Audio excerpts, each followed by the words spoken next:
All right. Well, thank you all for making time on the Thursday late afternoon to talk about this project with us. Uh, uh, so the project is developing conservation plans for Long Island Sound marsh complexes. And we're here specifically to talk about a document that we put together, a marsh conservation document for Mattituck Creek. I'm Jonathan Clow with Warren Pinnacle Consulting, and this is a project is done in partnership with NEIWPCC, Long Island Sound, New York State Department of Environmental Conservation. Um, and it's necessary contractually to put this disclaimer on all of our materials. Basically, it says that the EPA has funded this, but it hasn't gone through EPA peer review, so it's not necessarily being endorsed by EPA or Long Island Sound Study or NEWIPIC. So, Vicki, do you want to introduce yourself quickly? Hi, everybody. Thanks for joining us. I'm Vicki O'Neill. I'm the Long Island Sound Study Habitat Restoration and Stewardship Coordinator located at New York State DEC and Division of Marine Resources, Matatuck, and I work for NEIWPCC. And I'm Jonathan Clow with Warren Pinnacle Consulting. We're a extremely tiny consulting firm out of central Vermont. And we've been doing working with modeling the impact of sea level rise on marsh fate since the late 1990s. And Dr. Marco Propato was also very much involved in the modeling part of this project. He hasn't been working on the project. He's stepped away from Warren Pinnacle, so he's not with us today. So the presentation is a fairly straightforward one. I'm going to talk maybe one slide about the project, why it came into being and where we are in the project. Then I'm going to spend a little bit of time rolling out this document. And unless you registered just prior to this workshop, you all should have access to that. And even if you did that, then I will send a PDF after this is completed. And I'm also going to talk briefly about the Marsh-Fate Interactive Viewer, which is something else that was developed as part of this project. So the project came into place. The history of the project was that NYSERDA had funded over much of the last decade a couple of rounds of sea level rise modeling using this this tool called the Sea Level Affecting Marshes model. And so they actually have model results for all of coastal New York, New York State. And the NEWIPIC and Vicki and Long Island Sound Study wanted to try to work with these data and get these out and start getting some traction with them. So there's a couple of steps in this process. The first part was that we created this what I call a lightweight online viewer but one that also incorporates land ownership data, so you can really dig into it. And I think a lot of times WebGISs are slow to load and they're complicated, and so we wanted to keep it. That's what we mean by lightweight was pretty fast to load and hopefully relatively intuitive. And so we did that project, and we presented the viewer and the data analysis results several months ago. So this is the viewer is right here at and I'll show the URL later. It's warrenpinnacle.com LI maps. But also, if you click through, you can get to the modeling project website, which shows this is really the results of the NYSERDA project. It's a very bare bones and simple web page, but there's an awful lot of information you can click through to here. There's a project report about the modeling. There is a publication. There's even a video abstract. Some summary presentations, but then all the GIS results from all the modeling. So I sort of regularly get a question, can we get the GIS results? They're already available there, but it takes relative expertise in GIS to be able to pull those up. And so that's part of the reason why this project we are creating the viewer and the conservation plans to try to get this. So the second part of this project was to assist in developing marsh conservation plans and to enter into multiple cooperative agreements with various stakeholders to work with them and interpret these data, add additional data and context to them to try to get a general sense. So the last part here is where we are in red. This is what we're doing right now, which is participating in the community workshops to roll out the conservation plans. And then we'll be revising these based on any feedback that we get from the community. So feel free to, this recording will be available on YouTube, and feel free to forward this recording or the document so we can get some public comment on it. So the document itself, there is a tiny URL you can use here if you haven't gotten it yet, if you want to download it. One thing that we noticed right off the bat was that the cover is a little bit bare, and I put here cover photo is pending. But we are hoping to get public comment on it within the next couple of weeks because we need to have the final version of this wrapped up by mid-May. So I just today, Vicki sent me a couple of photos of the marshes at on Mattituck Creek, the larger marshes that are up in the north part of the right near the inlet. And these were just taken yesterday by one of Vicki's colleagues. So these are two really nice ones. This one, the one on the right is very artistic. The one on the left I like very much. I kind of wish the marsh is a little bit more green. So one of the things that I would say is that if people in this group have photographs that they would like to share, are willing to have published, we may well put those in the report as well. But we will jazz up the cover a little bit. So the document is put together fairly simply. I mean, it's a fairly straightforward and logical way. There are 4 real steps. The first thing we do is we talk about the marsh resources that currently are at Mattituck Creek. We spend some time defining the benefits that are provided by marshes, and these are both ecological benefits and also human-centered benefits. We spend time defining specific threats to the Mattituck Creek marshes. And lastly, examine some of the options that are available to local governments and stakeholder groups for marsh conservation planning. So there is quite a wonderful marsh resource at Mattituck Creek, 60 acres of tidal wetlands. Most of them are here. This is where the photographs that we were just showing came from. In the northeast of the study area. A lot of them are high marsh, which National Wetland Inventory calls the irregularly flooded emergent marsh. And these have been designated as state tidal wetlands and also New York State significant coastal fish and wildlife habit and Long Island Sound stewardship areas. Which is, I have some notes here, but it's hidden under like a million chat windows.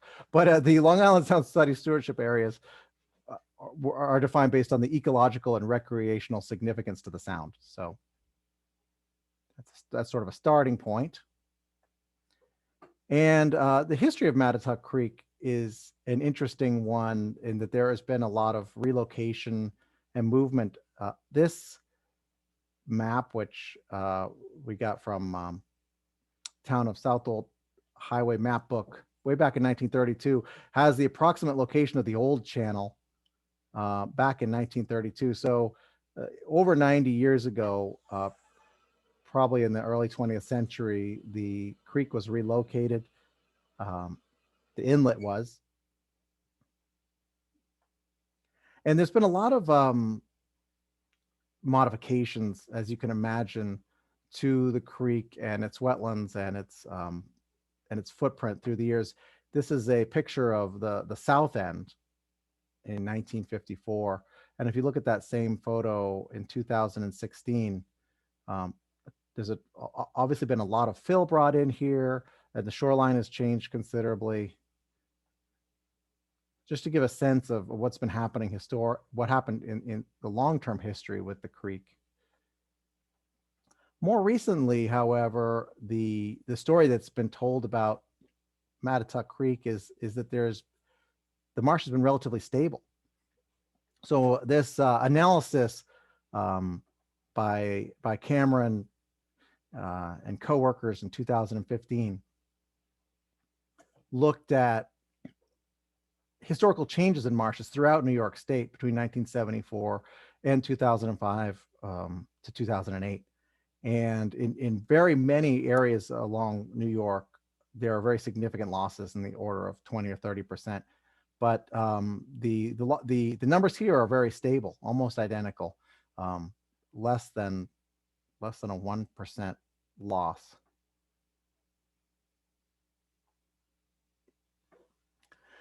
So along with that backdrop, we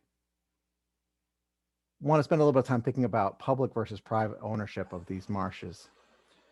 And one of the, so I want to look at this, this is right here. This is a screen capture from the Marsh-Fate Interactive Viewer. But I want to start by just taking a quick look at the document itself. Let me zoom in on this a little bit.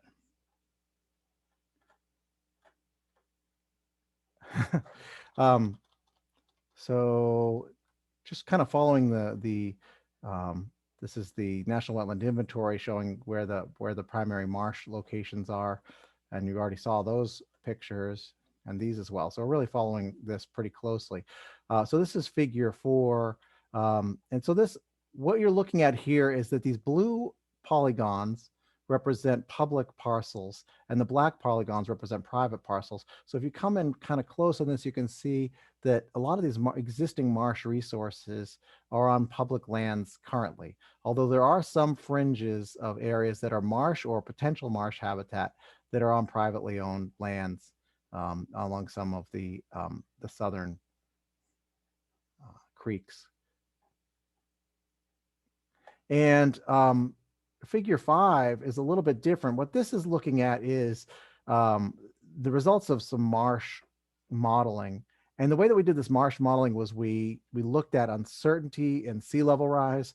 We looked at a lot of uncertainty at elevation data that we had, uncertainty in the rate and the nature at which marshes are going to respond to sea level. So it's a question in terms of how fast marsh surfaces change in elevation as a function of getting flooded more frequently, how fast that's going to happen. So we had all those uncertainties simultaneously. And then we looked at the probability of marsh habitat or places that would support marsh habitat. So even in the year 2100, you can see there's a pretty high probability that there is going to be a viable marsh habitat. And we define marsh in this case, though, as both a low marsh and a high marsh, as we'll see in a moment.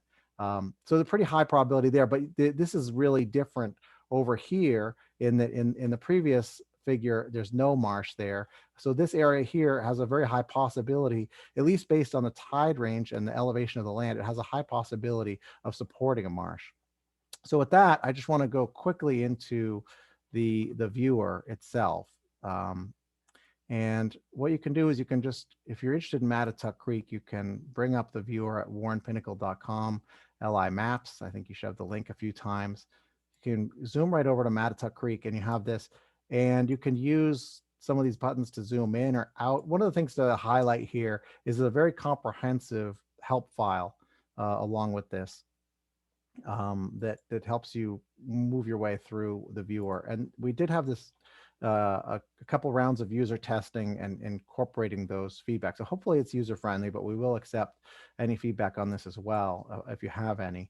So what you can do is you can kind of zoom in more closely and you can look at, so these probability maps have a time slider associated with them. So what we were showing was 2100. If you go to the current time period, you could see this area here has a very low probability of being flooded frequently enough to have marshes. And we know it doesn't currently have marshes on it. But as you can sort of step through time and see where the flooding frequency is just the right amount for marsh habitat. And then in some cases, you can see like in these channels here, they're less likely to actually have marshes in them over time. And you can see as you go from 2085 to 2100, you start to, the red gets a little bit lighter to the blue color, which means a lower probability. So you can definitely spend a little bit of time digging into these results and look at them and understand, like in one particular area, these results are on 5 meter by 5 meter basis. You can get a sense of what flooding might look like in different locations. And one of the things that we noticed in looking at these results from Mattituck Creek is just that there is a potential for some marsh habitat in areas that are in the future, in areas that are currently privately owned lands. The other thing you can do is you can look at it by predictions based on marsh type, and look at low, medium, and high sea level rise, and zoom through there, and then you get a sense of what type of marsh we're talking about, high marsh versus low marsh, etc. So there's a lot of ways you can look at this, and I'll get back into that a little bit more in a moment. Oh, the final thing to point out about the viewer really quickly is just that when you click on a specific ownership parcel, it gives you a sense of who the owner is, and then some statistics about current and future marsh habitat. If we have time at the end of this call, I can go through what some of these definitions are and how these are calculated. But you can really delve in the parcel basis and get a sense of what's being predicted in different locations. So at this time, if you have any questions. There is a question about the viewer, Jonathan. Yeah. Okay. The viewer about the hardened shorelines. Yes. So the modeling probably doesn't take into account hardened shorelines as well as it could. If we had data about hardened shorelines, what we usually do in that case is the model looks at two features. It looks at erosion rates as well as sea level rise, historical erosion rates, which would be a function of wave action, it is assumed. And so a hardened shoreline I don't think we had any data about hardened shoreline when we did this modeling in this location. And then another question here from Joel Klein, that the model assumes no change in upland elevations. So can it estimate marsh boundary changes if upland areas adjacent to the creek are raised through filling or lowered through excavation? Yeah, we've done that kind of work. I mean, you'd have to run the model again. It doesn't, what we're looking at here is sort of a model that is looking at sort of in the best case scenario, at least in the terms of the probability maps that we were looking at. In the best case scenario, could there be a marsh in this location? So if I go back to a probability map here, this is saying there is the right elevation, but it's not taking into account sort of the likelihood that someone would let a marsh onto this land, or whether there's even a development there. When you look at the marsh type, it starts to take into account whether there's development there, and it does not characterize that as marsh. It characterizes it as a flooded area that would be flooded developed. But we have done modeling of marsh restoration, where you change elevations when you raise them, or you lower when you lower them through excavation. So as part of this website here, we have adaptation strategy results where we look at a number of those kind of things. And so it has that capability, I think, is the short answer on that. All right, so I'm going to see if I can. I think, I should probably have a few less windows open when I'm doing a presentation like this, so I don't have to find my way through 58. Okay, and then there's one more question, which is, did we look into restoring the marsh island that's halfway down the creek? And that's an interesting question. That island is currently listed in the National Wetland Inventory as a low marsh, and when we look at when we look at it in Google Earth, so it does look like at low tide there is some exposed, and I don't know, like, it doesn't look like an emergent marsh to me. But there is some sort of algal surface there, but clearly it's not a high marsh like the rest of the study area has. One of the things we can do here is we can look at this imagery as well. And this imagery is taken at a slightly different time. If we look at this marsh island down here, when this imagery was taken, and I can just get rid of the overlay, it looks like it's all water. So it looks like, one of the things about this was that the model was run for the entire coastal New York State. And so to a certain extent, it's a landscape model. And so if there was something like, we didn't necessarily have a chance to get boots on the ground on every one of these parcels and say, is the NWI correct? Or is this actually a wetland or not? But the short answer is we haven't looked at restoring that. I mean, the model thinks it's actually a viable marsh in the current situation. It thinks it has a potential to be a viable low marsh, which would mean it would be flooded at high tide and more saline than the other forms of marsh. But it also sees it as a very vulnerable marsh, one that is going to completely disappear over the course of the next several years. So I'm going to get back to the presentation and go forward a little bit more into the document. So again, in terms of this document, we tried to look at it in a fairly simple way in terms of saying, first question is, what are the marsh resources? The second question are, what are the benefits and why do we care about these marsh resources? Then what are the threats and what are the possible benefits? What are the possible methods that we can use to protect these resources? And through this project and the previous project, we came up with, we talked to a lot of stakeholders about the sort of what we called in the other project, kind of a wonky word, ecosystem services. And we actually did some economic modeling of ecosystem services, which was sort of the nature of our second paper on this. But some of the categories that came up and that seem particularly important to Mattituck Creek are habitat. And it's a very important, high marsh is very important for birds and also for smaller fish and even larger fish, nectin habitat. Marshes can have a benefit of wave attenuation, nutrient sequestration, and of course, just the character of the region and recreation. So first of all, spending a little bit of time thinking about birds. This picture on the right that we have here are the osprey nesting sites in 2020. There were 32 young. So having the osprey be adjacent, obviously we have something going right here in terms of bird habitat. But the marsh in particular is important for several different reasons, breeding and mating and nesting grounds. The complexity of the marsh provides predation refuge for smaller bird species from larger bird species or other predators.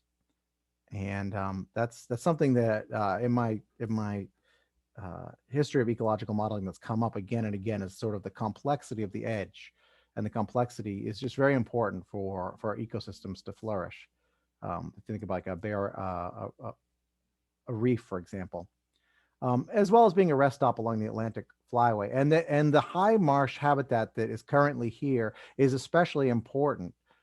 It's less saline and it has more nesting habitat. See, a marsh like this island down here, presuming that there is actually a marsh there, a marsh like that island you couldn't nest on it because it's going to be covered at high tide. And the salt marsh sparrows are among the many numerous and endangered threatened birds that really use these marshes. And so we did go through and look at some of the notable bird species that have actually been cited at Mattituck Creek and sorted them based on whether they were threatened or endangered in their nature. And you can see we have these New York species of greatest conservation need. And there's an awful lot of species of greatest conservation need birds here. A lot of them are actually breeding on site. A lot that have endangered or threatened DEC status. So in terms of maintaining the bird population, this kind of marsh habitat, and this location in particular is has been very viable, has been very valuable, and that's part of the reason why you kind of want to maintain it as much as possible. Now, nekton is defined as a fish that is able to swim. The only reason I was chuckling, it was because on my screen it said bay anchovy, and then it said Vicky's not broadcasting, but it said Vicky. So Vicky, yeah, you're not a bay anchovy. But the nekton habitat is a nekton is defined as an organism that is able to maintain its position during, so it holds the habitat during water flows and the like. So not just a passive zooplankton well, not a passive zooplankton, not a passive plankton. And so there are a number of these fish that rely on the marsh. And it is the marsh edge is particularly important. Again, this comes into this complexity piece, but the shorelines that are adjacent to marsh habitat are critical to many of these ecologically and commercially important species. And so the marsh edge here, it produces, this is a figure that Kayla Sullivan put together for us, but when the marsh itself, there's a high degree of organic matter known as detritus. It kind of moves its way through. So the marsh itself provides the basis for the food web, but also provides the habitat. So it has these multiple functions, both providing the food and the location for the habitat. And these little species obviously are critical in terms of the commercial species, the game fish, the fishery species, and also provide the food source for the charismatic predator species.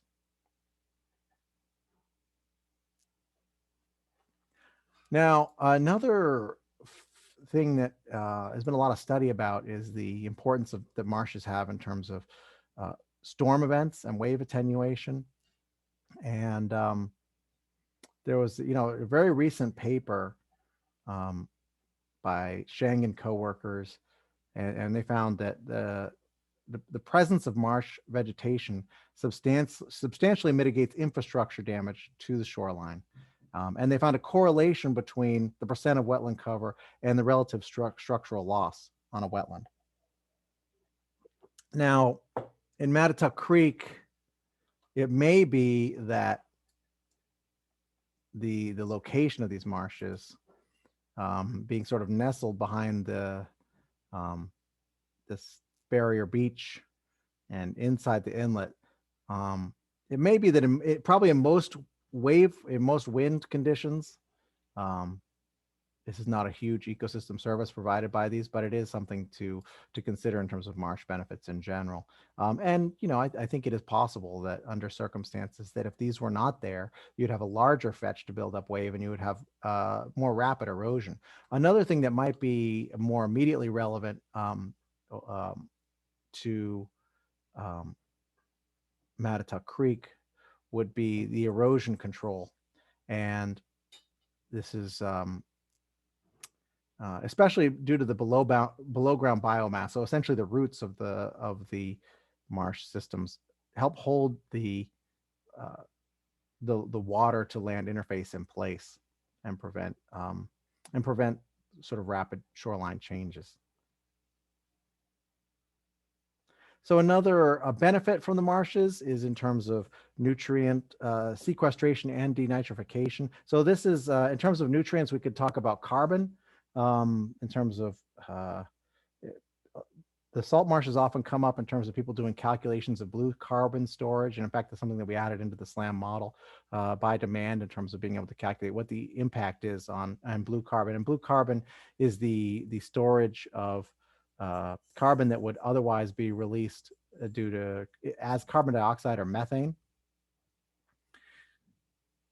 But there's another function which marshes really have the capability to do, which is removing nitrogen and phosphorus from the waterway. And for example, agricultural runoff. If there is a buffer of marsh between the agriculture and the waterway, then a lot of that nitrogen phosphorus is not going to get into the waterway. In fact, I was just looking at a paper earlier today where they were doing a study where they sprayed nitrogen right onto the marsh itself, and to see how much of it came back into the water system, and found that it had nearly 100% efficacy in terms of removing that. And I've even seen experimental situations where people are using marshes to process wastewater experimentally to see how much of the nutrients, other things can be removed from that. There's also the natural process of denitrification, where nitrate is removed and is converted to nitrogen gas, which will reduce algal growth. And another character of sort of human-centered benefits is just in terms of recreation and the character of the local character of a site. So this is the Mattituck Creek waterway access site, one of the figures in the report. And I guess if you walk out to the end of this, these are the large areas of marshes across the way. This encourages people to come in and for wildlife viewing, as we've discussed, there are osprey. There's certainly opportunities to kayak. A lot of people like to kayak along marshes. So I think that there's a certain character that draws people to Mattituck Creek that should try to be maintained. So now we've talked a little bit about the benefits that marshes provide. Talk about some of the largest threats that they face. One of these is the potential issue of development, which is an ongoing issue throughout the United States, and especially in population dense areas. One of the issues that we're looking at, that you can look at when you combine the development and sea level rise, is that areas that are currently dry, that have the potential to be future marsh habitat, if development is allowed or encouraged or occurs on those areas, then they're much less likely to become future marsh habitat under different sea level rise scenarios. One of the things that we looked at earlier in this was the sort of the nature, how development adjacent to the marshes has been rapid. There also is potentially, not necessarily, but potentially an issue if there's a lot more boat traffic that occurs, because wave erosion occurs if boats are too fast, and there is always the chance, if things aren't managed properly, for a water quality issue.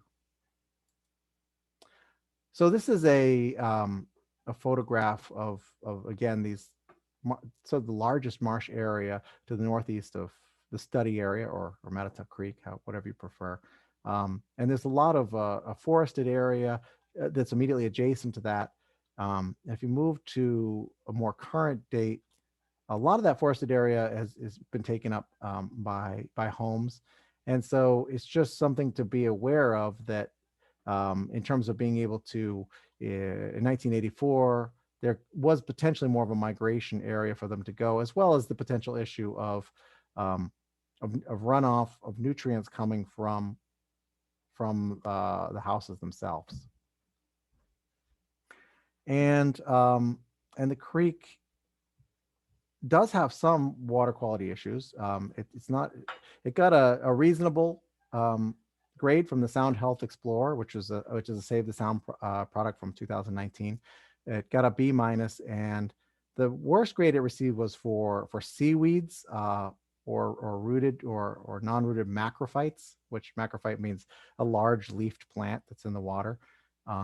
And that could be indicative that there's a bit too much nitrogen in the water. On the other hand, dissolved oxygen and water clarity were in good condition.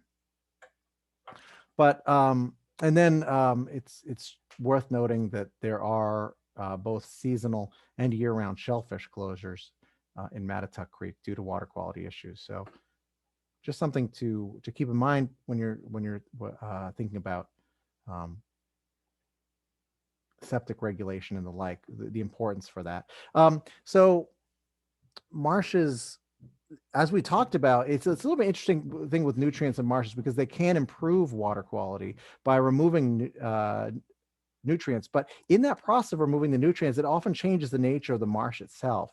And the marshes tend to put more of their energy into shoots rather than roots because they don't need as many roots to get as many nutrients from the soil. And then, so if you get too many nutrients, I think anybody who's a gardener kind of understands this concept. You put too much fertilizer on your plants and it is problematic. They die.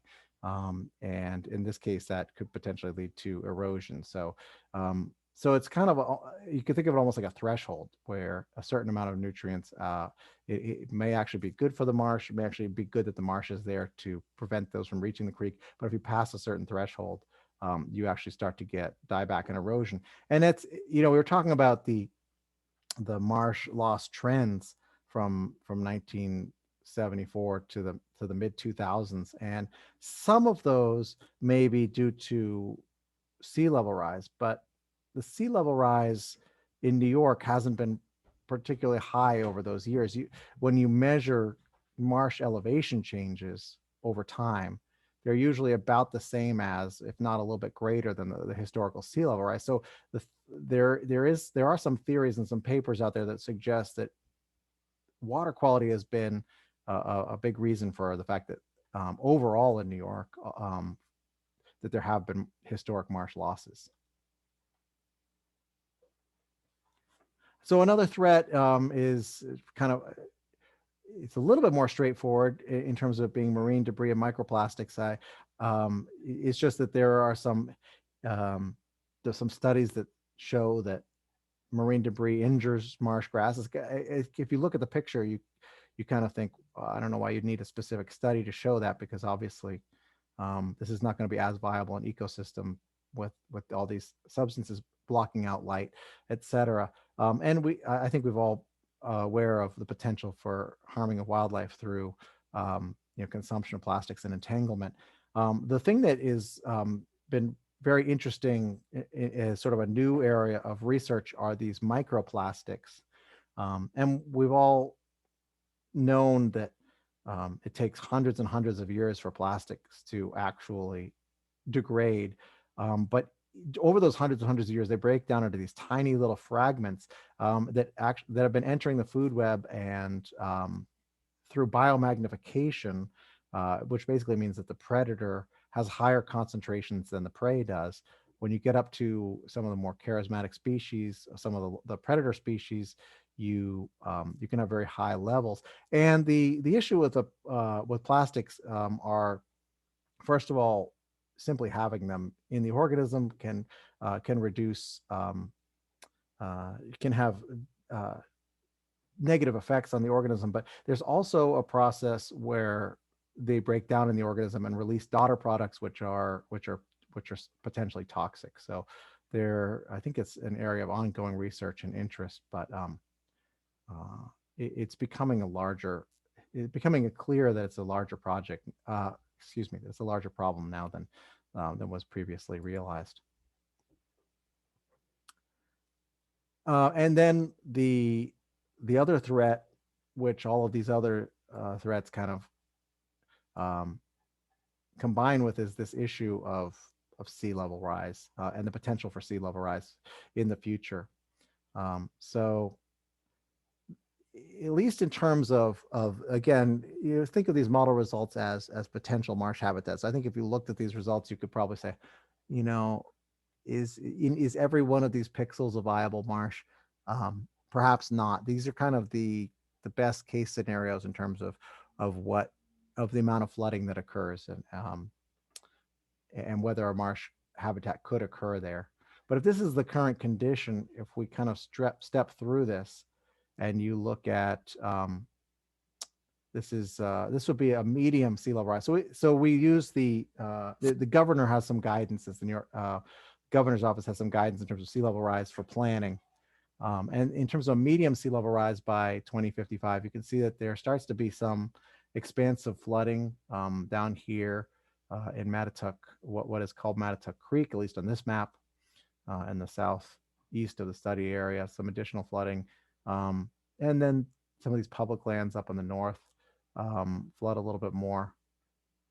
If you look at, so this is I would say the medium sea level rise is slightly under 1 meter by 2100. And a couple of things happen. One of the things that's happening is that these high marshes that we've been talking about now have become low marshes. So they're being flooded daily. They're higher salinity. They're different habitat type. It's not to say that they don't have benefits, but there's a major ecological shift that's ongoing there. And you also have some flooding in terms of where the old channel was. Down here on Mattituck Creek, there's more flooding, as well as along Long Creek. And then if you look at this is kind of probably close to the worst case scenario, which is near 2 meters of sea level rise by 2100. Oops. You can see that this purple color here is flooded developed land. And so there is some potential this is based on sort of the impervious surface, whether it's developed or not. But there is definitely some issues for potentially flooded roads and buildings. But you can use the viewer to sort of animate through some of these areas and see what happens under different circumstances.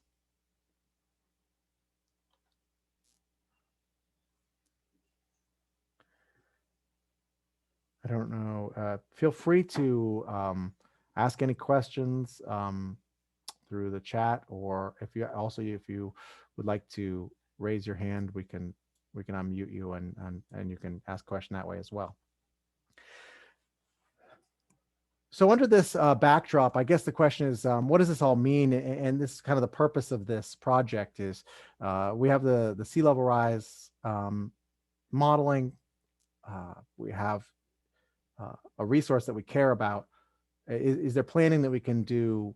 Are there things that we can do? Because the one thing about sea level rise is it's happening and somewhat in slow motion, and we do have potential to plan for that. And so there are a number of tools that are. I should have mentioned earlier on that I'm definitely indebted to our stakeholder group, and that's listed at the beginning of the document. I didn't mean to mention this, but we've had 3 or 4 meetings with this group that helped us to put these into context, find some of the information that's in the report, help us to define some of the possible methods that we could use for marsh conservation planning. So there are a number, we kind of put them into these 5 general categories, which includes land purchase and easements of areas that are likely to have marsh habitat in the future, local regulations, marsh restoration, and then these last 2 categories, some additional data gathering and analysis, and general education about the issues. So one of the things that is unique about Matatuck is the Community Preservation Fund, unique among this part of the state. And I also want to definitely mention how important the help that I received from John Sepanowski from the town of Southold was, and also Kayla Sullivan did a tremendous amount of writing on this. But John in particular looked a little bit at the Community Preservation Fund, and we sort of cross-referenced the parcels that have the potential for marsh habitat in the future, and we looked at what would be so he found that there were over 100 acres that would be potentially eligible for easement acquisitions via the CPF. And it is also very important to note how important it is for public funds to be leveraged with additional capital. But right, the easement is, you could either directly purchase a land that would be a very important marsh habitat, and that would probably be more important for areas that had really large areas of marshes, and areas where you would want control of being able to do marsh restoration projects or any other kind of work you want to do that. Or an easement would just be getting a promise from the owner, a contract from the owner that they will not be developing and it could also be a partial easement in terms of just the area where future marsh habitat is possible. And so that's kind of the idea behind this interactive Marsh-Fate Viewer, was that if you're looking at, if you agree that this marsh is important, and you are looking at which areas you might want to um, promote direct purchase or easements for, that can give you at least a sort of a screening level analysis. So I said it's like a land in terms of which parcels you want to look at. You may want to do a more formal engineering model before you spend a lot of money, or you may not.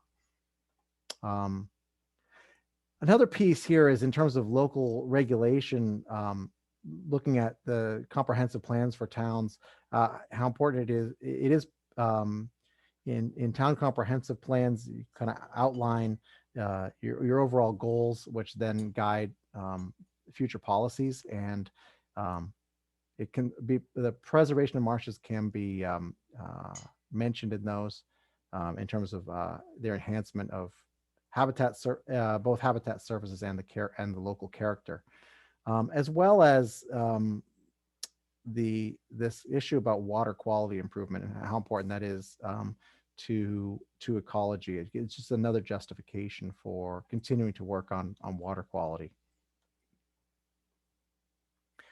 And and another tool that has really been used that is in the process of being used widely in New York State is Marsh Restoration, which is taking areas that formerly had wetlands and restoring them. It could involve changing elevations. In some cases, it could involve adding fill. It can involve plantings. And this is in the north of the study area, there was a restoration site. There was a barge removal and some native tidal wetland plantings in that location. So this is one of the more important goals of the Long Island Sound study in terms of their comprehensive conservation and management plan. They had a goal to restore an additional 515 acres of tidal wetlands. So something that there are, and the document talks a little bit about the various state guidances that are available and resources that are available. So in the document, it goes in more in depth on this as a potential option. At this point, that's the outline of the document, I think. And I would open the floor to any questions, either typed or spoken. I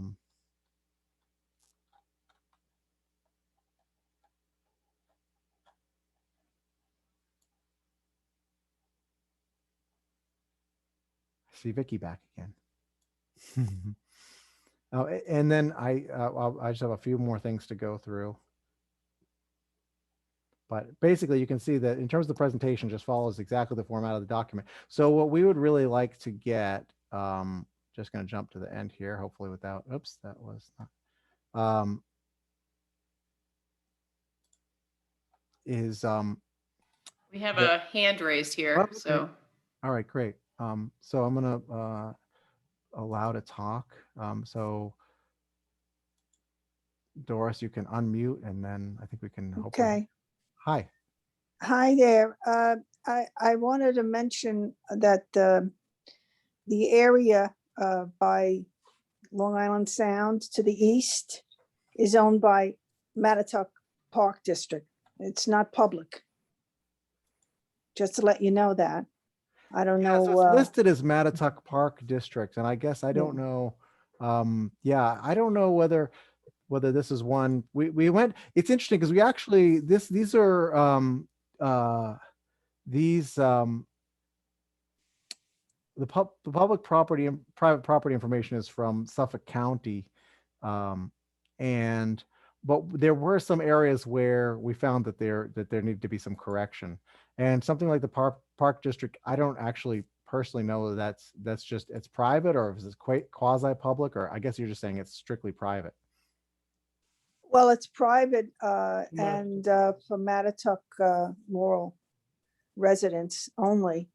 And in order to use the Boy Scout camp, it's open if they want to partake, all the Boy Scouts and Girl Scouts, but on the beach, it's private, and you must be a resident. and the wetlands, the view from the Boy Scout camp over the wetlands is just magnificent, especially when the sun sets.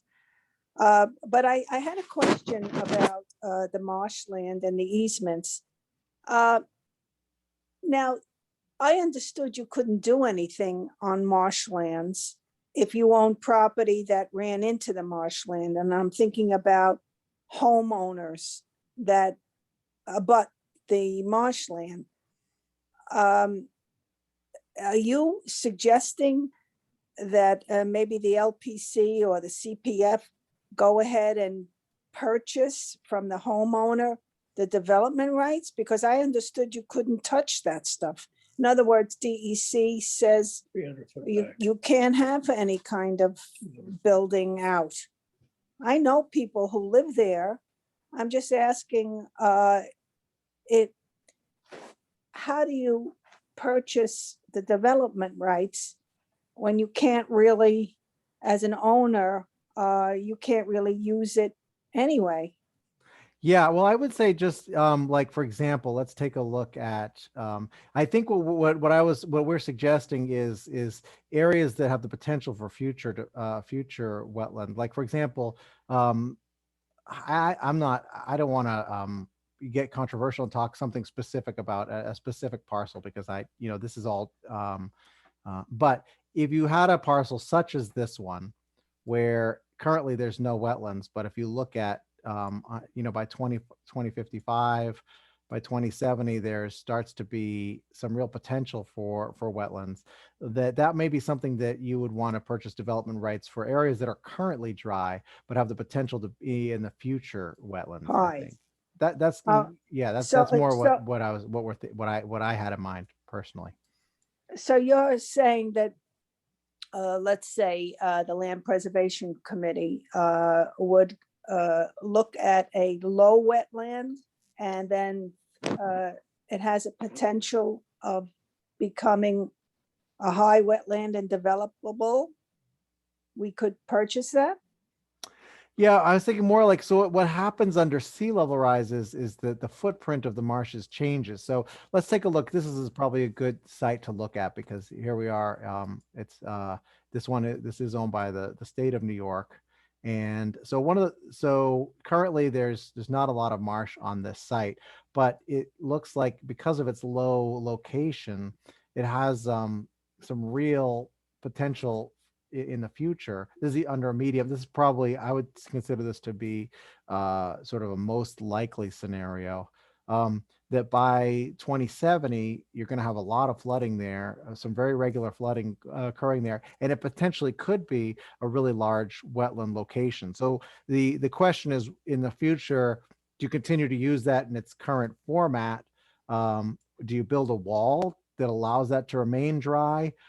Or, if someone came in and said, well, we want to, let's the state of New York said they're going to build some big building there. If you did choose to build something there, in that case, then the building of the wall in the future becomes almost imperative, because you're trying to save your big investment.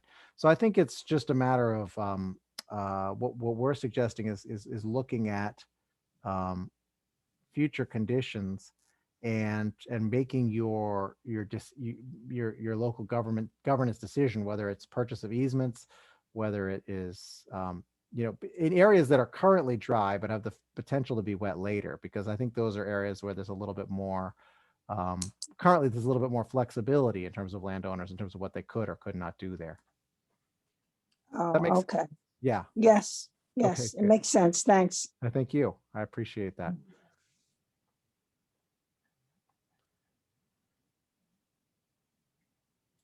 Let's see. So let's see. And I see Stephen Boscola. Forgive me if I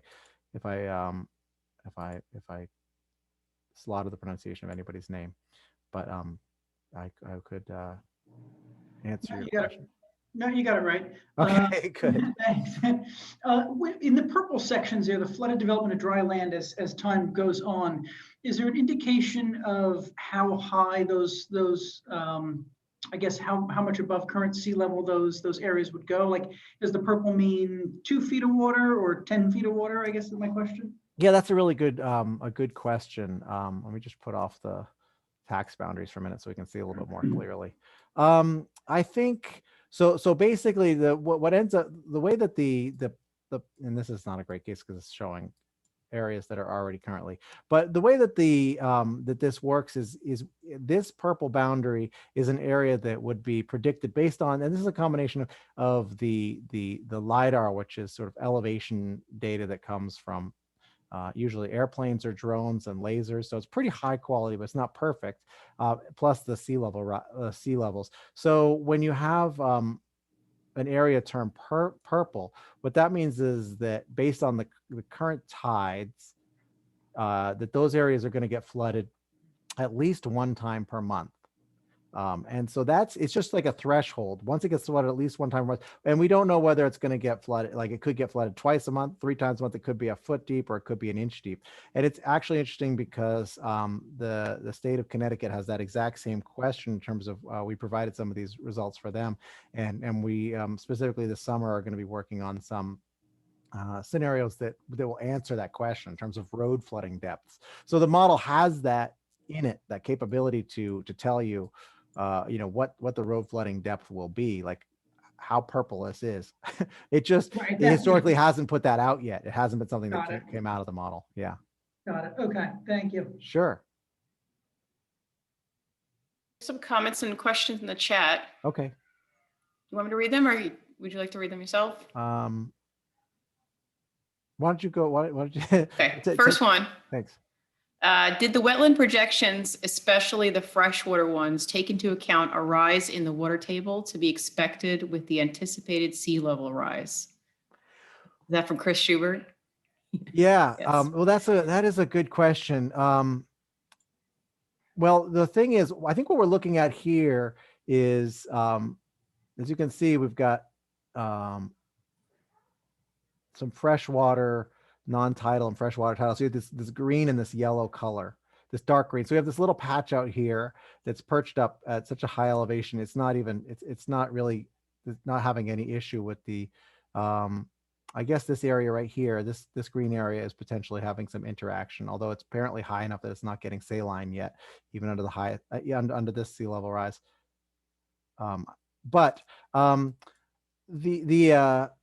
The quick answer is no, we didn't. And so there is a potential for expansion of freshwater wetlands because of that. And that actually is it's in the SLAM model. The problem is there's a lot of uncertainty in terms of modeling the water table. You need a spatial layer of what the current water table is, and then you can do some estimations in terms of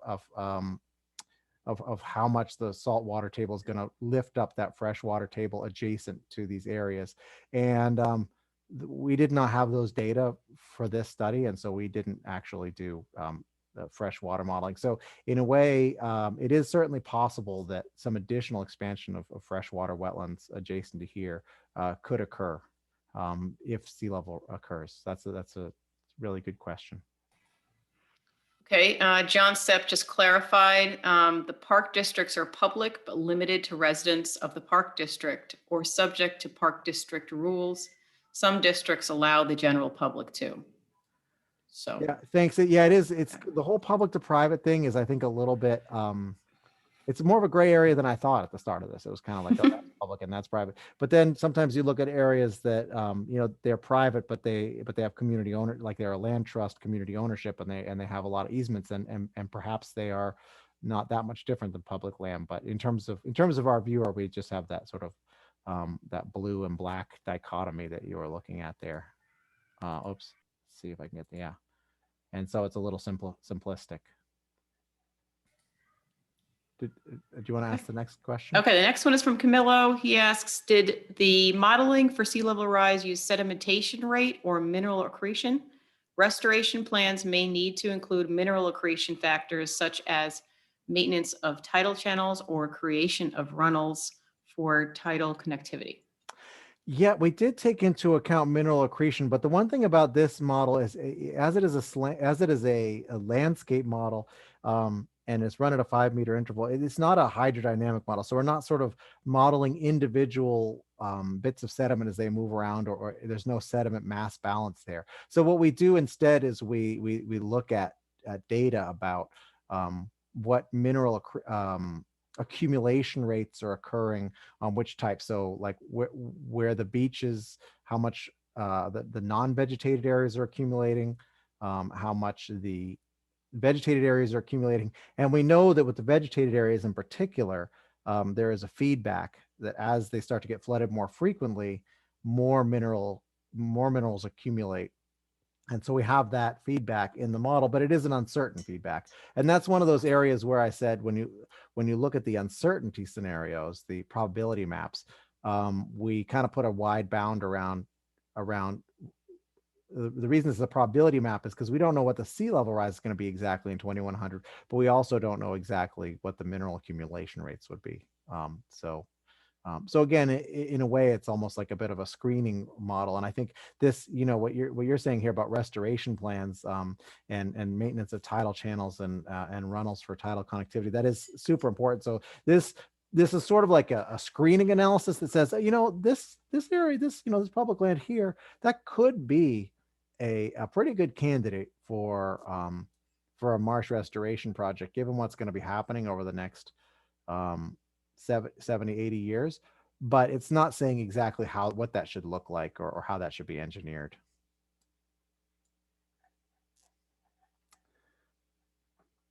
So I don't see any. Oh, I think Chris just replied. He just says, thanks for the helpful answer. USGS may be able to provide model estimates for future water table elevations for the Long Island region.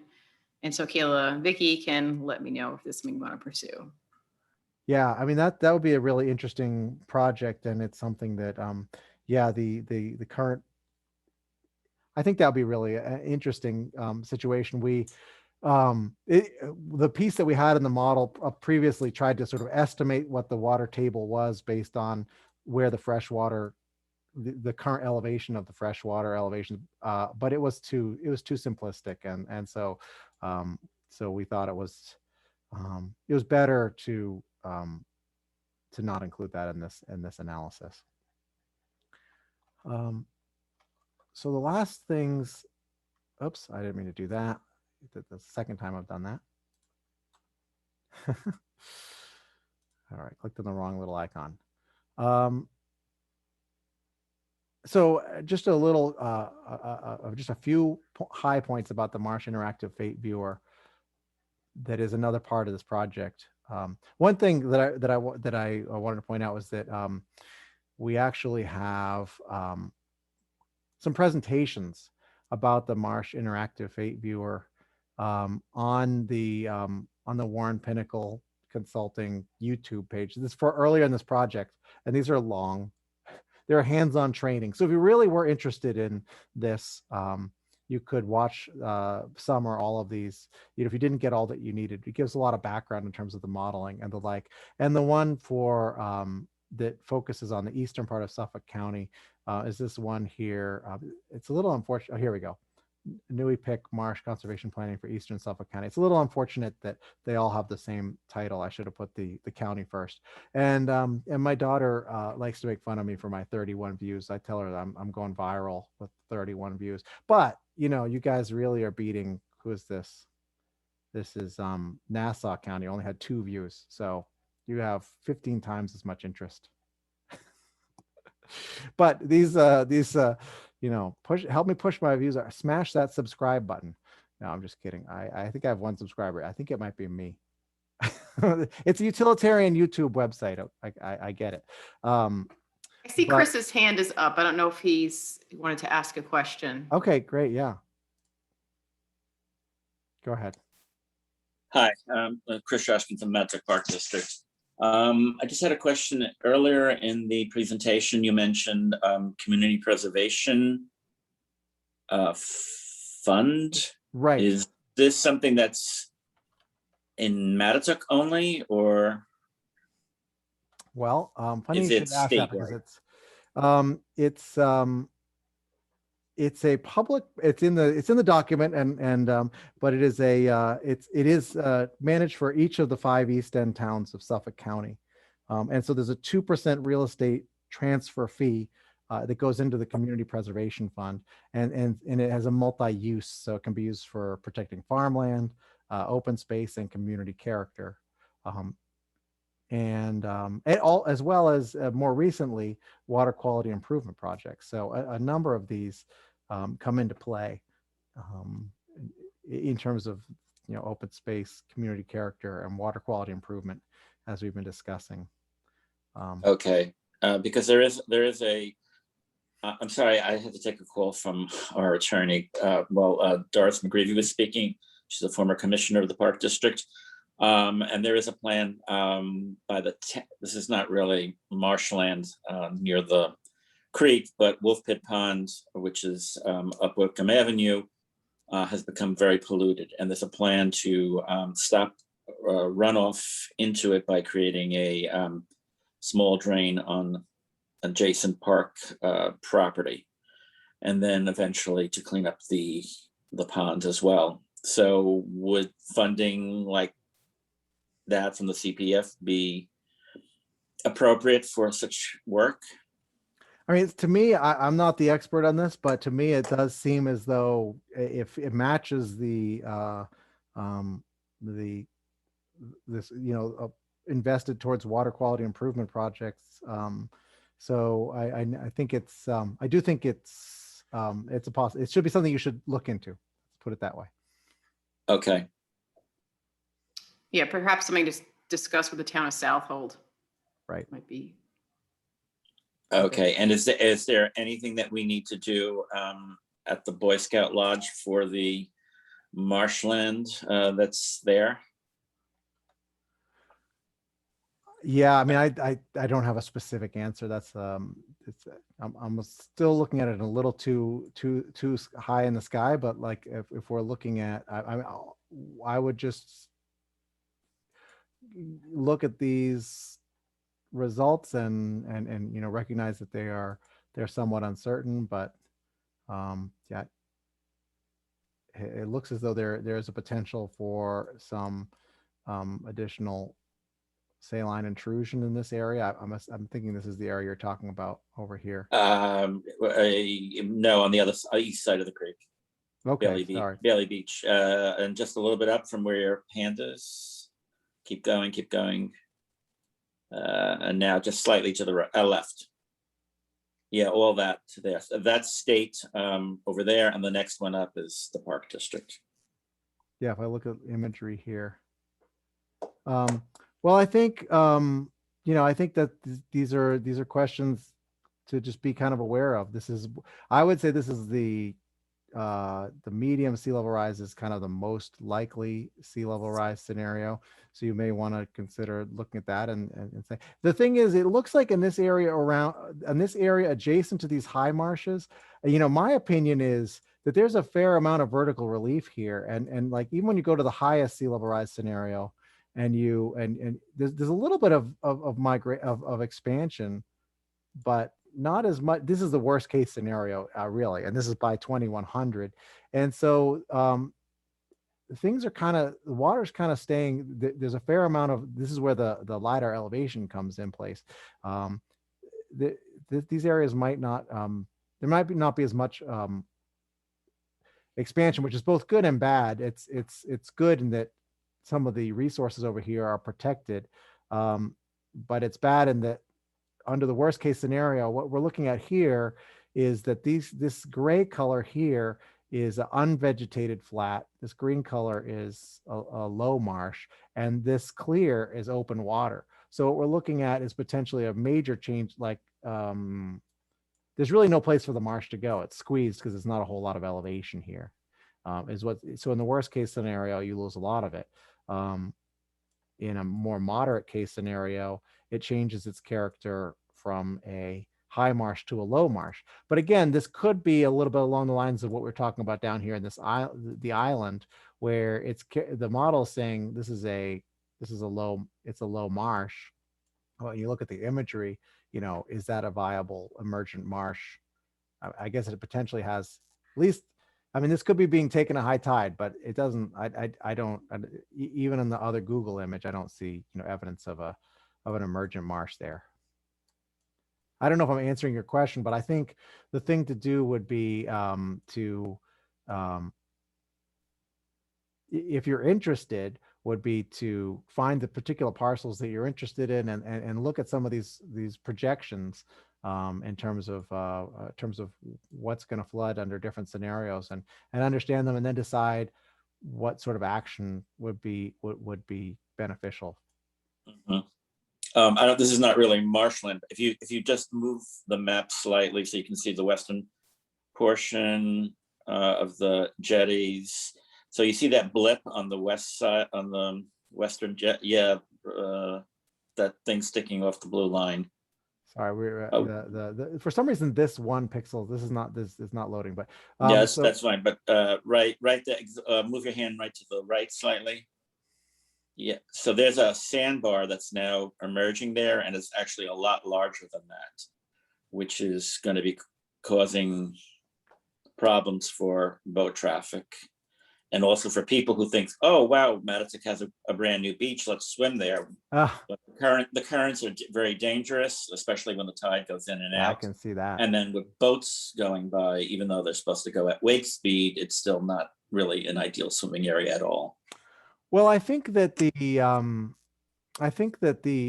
from what I've read, the Army Corps of Engineers generally does sort of a decadal dredging. At least that's what I read in a document that I was looking at just yesterday. That was what they said, was that they thought this was a schedule. That's about what the document that I read, and it might be out of date, and forgive me if it is, but it said that since the middle of the middle of the 20th century to the current time, they've been dredging about decadally, and they assume. So I don't know, when that schedule comes up again, but that may be resolved at that time. These kind of small scale sediment depositions are things that a hydrodynamic model might be able to capture, or it might not, because sometimes you just have a little area there that has a higher roughness coefficient, and it sort of builds more and more sand until it sort of has a feedback. But certainly the SLAM model isn't going to capture that kind of it won't capture that kind of dynamics. So in terms of those kind of things, you'd be looking for a different model. Okay, thanks. This is a very, very interesting presentation. Oh, you're welcome. I really appreciate your asking a question and making yourself heard. Two more comments in the chat. Doris mentioned that for the CPF fund, the CPF might want to contact Melissa Spiro at Town Hall. She also said that the Wolf Pit is a tributary of the Long Island Sound, so that Matatuck can possibly get a grant to clean it up. Is that the little pond that's kind of to the southeast?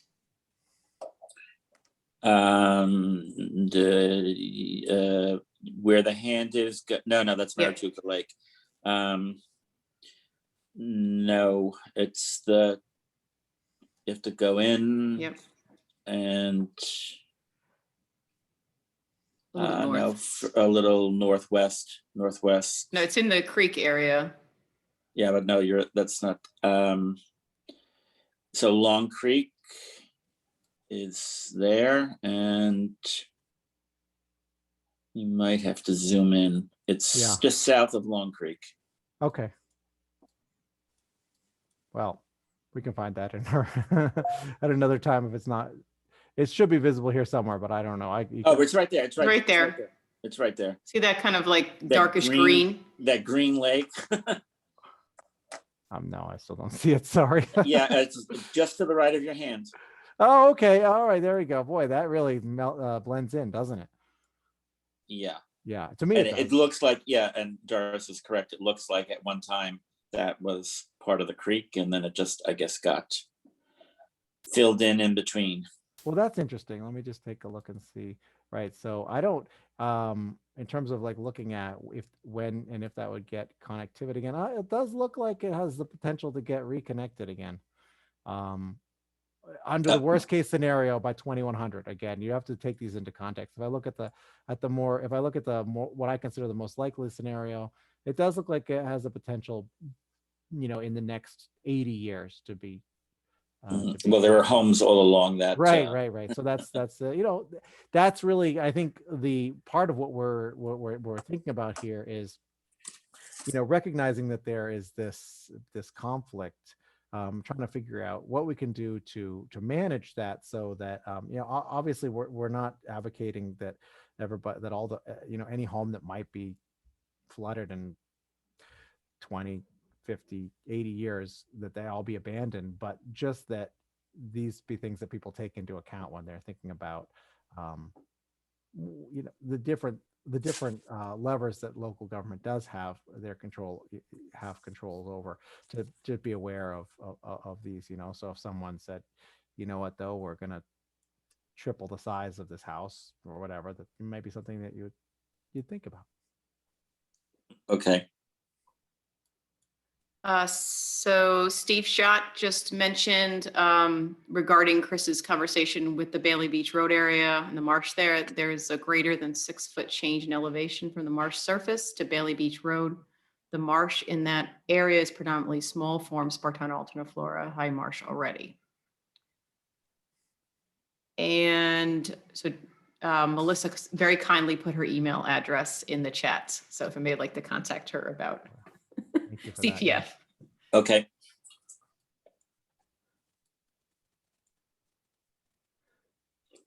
So last few things that I'll go over before letting you all go, just in terms of the viewer, the different land types we've been looking at. I could have spent a little more time talking about them, but really what we are focusing on in this study area is the low tidal, which would be a non-vegetated, which would be something that would just be too low. Once marshlands get below about mean tide level, or a little bit below that, they cannot have viable emergent marsh on them anymore. And there's a real strong correlation nationwide about where marshes go. So that would be that gray color. That's where you've lost your marsh. And then the low marsh can provide an awful lot of ecosystem services as well, but it is getting flooded daily. And the high marsh is what you currently have, which is this blue color. And then these are the sea level rise scenarios that the governor put together for planning purposes. So sort of this high projection, which I sometimes call the worst case scenario, because there have been some studies which suggest that the ice can only melt so fast, and that at the fastest it would be about 2 meters. So this is right about the worst case scenario. Although, this medium scenario is about 1 meter, and a lot of scientists consider 1 meter by the year 2100 to be a most likely sea level rise scenario. Of course, there's also a lot of unknowns in terms of how society and government reacts, and whether the path of climate change is uncertain. Some of it is baked in, because some of the decisions that we have made, and the greenhouse gases that are emitted now continue to have impacts for 20, 50 years. The other piece is that there is this at the end of the document, there's fact sheets, and there's a fact sheet available at the viewer here as well, which just gives you a little bit of a background of the project, and a summary of what's going on at the site, and a few additional map types. So we, for example, in this case, we broke out the, I'm sorry,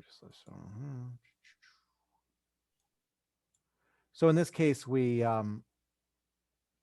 have the this probability map is broken out into developed versus undeveloped land. So we have that for Matatuck as well. And then the other thing is just in terms of the tables that are available for each parcel, and also that are available in the fact sheets overall, looks at the ownership and sort of the likely amount of marsh acres that are available. And this takes into account, so currently it's saying, let me bring up Mattituck so we can look at that, because that's the most relevant piece here. Trying to just move up there, and I'm making everything blue. So it's suggesting that that currently there's 74 potential acres of marsh habitat. 45 are public, 29 of them are private. And you can look over, so it's suggesting that in terms of the existing marsh, it's most likely that about half of that on the public land is going to get lost. A smaller amount of on the private land is going to get lost. But you are going to have some marsh losses. But there's also the possibility for new marsh areas in undeveloped that would more than make up for that. So it's not a gloom and doom type of situation, because if you look at all of these together, the existing marsh areas, the potential future marsh areas, you actually could have the potential, to double your marsh that you have now. Of course, that's not going to happen, because these are saying every developed area, every lawn that will viably become a marsh. So there's both ecological and cultural and political pressures. It's not going to happen, but it is possible. If you look at the existing marsh area and you say that's the only marsh that we have, you're going to end up losing a bunch of your marshlands. But if you do try to take into account and you say, oh, some of this land adjacent we can set aside through some of these methods, you do have the potential to either maintain or even enhance the marsh habitat potentially, even under the threat of sea level rise. And so that's kind of what this, what those are saying. I think I don't want to take up too much more of your time. We've pretty much gone the full time, and I appreciate that. I will answer any more questions that are outstanding, and I really thank you for your attention on a Thursday afternoon.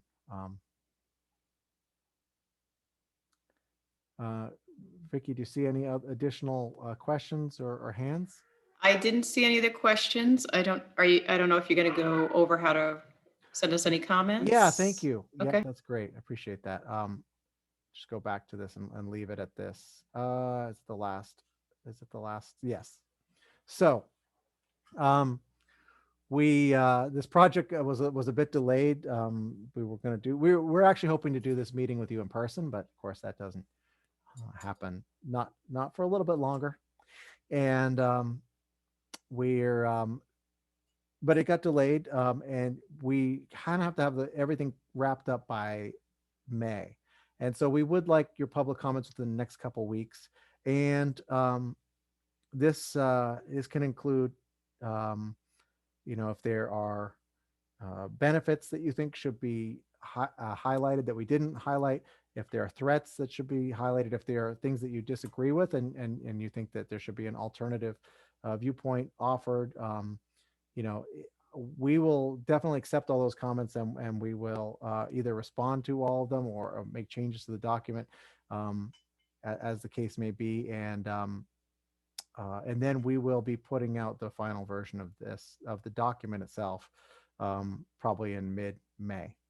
And you probably have our email addresses a bunch of times, both through, people who registered for this earlier than this afternoon. You should have our email addresses already, but here they are again, if that's useful. And please don't hesitate to ask us any questions or for any clarifying information, and we will be responsive by email. Oh, and Vicky put it in the chat again. We're going to bombard you with our email addresses. Thank you all, and enjoy the spring. Thank you, everybody.